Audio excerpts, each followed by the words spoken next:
parallel lines. More parallel lines. I know they're parallel because they've got arrows drawn through them. And something we've not said before is, of course, so far we've had just horizontal lines that are parallel. It's perfectly possible you could have, as we have in this case, vertical lines that are parallel, or even, dare I say it, diagonal lines that can be parallel too. So it doesn't just have to be horizontal lines that are parallel. And we've talked about fangles, that's corresponding angles, like that and that are equal. We've also talked about zangles, that's alternate angles.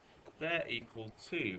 And we're going to talk about something else right now. Let's just give these angles a value. Let's say that this one here is, whoops, let's make it a blue one. Let's say that's 120 degrees.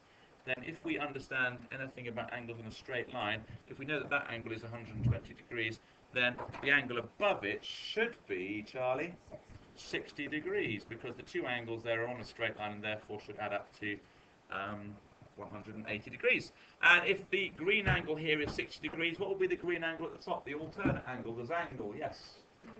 Thank you, Angus. 60 degrees is right. And if that's 60 degrees, what do we know about the blue angle next to it? Yes, Johnny? It will be 120 degrees. It'll be 120 degrees too, because again, those two angles are on a straight line as well. Or if you like, it's a fangle with the blue angle at the bottom, a fangle with the angle.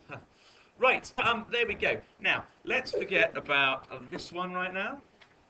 And let's forget about this one right now. And let's notice something that we see about these two angles that we've got left. The 120 there and the 60 degree below it. They are both inside the parallel lines, within the parallel lines, and to the right of the, what's the name of that crossing line again, Connor? The transversal. Very good, Connor. Well done, well done. Yeah, and if we join them like so, we create the letter C, Matthew. And so therefore we can call these angles C angles or cangles.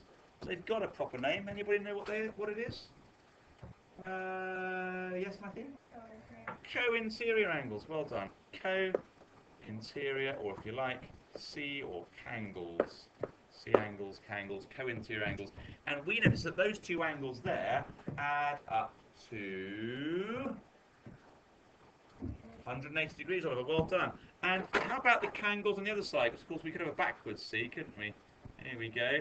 That angle's 60, and that angle's 120, which means that those cangles, those co-interior angles, also add up to 120. I wonder if that will always be the case. Let's come over here and give some values to these angles here. Let's say this angle, give it a number. Someone give that a sensible number. Yes, Benjamin. 67 degrees. 67 degrees. Okay, let's call it 67 degrees. Well done, Benjamin. If that's 67, this angle here will be... Yes, Max? 113 degrees. 113 degrees, because they're angles in a straight line.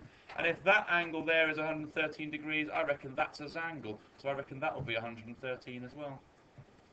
And if that 67 is 67, then I reckon this angle here is a zangle, an alternate angle with that, which means that'll be 67 degrees as well. Which means that actually, again, we see that our cangles here and here, once more, add up to 180 degrees. So co-interior angles on either side of the transversal always add up to 180 degrees.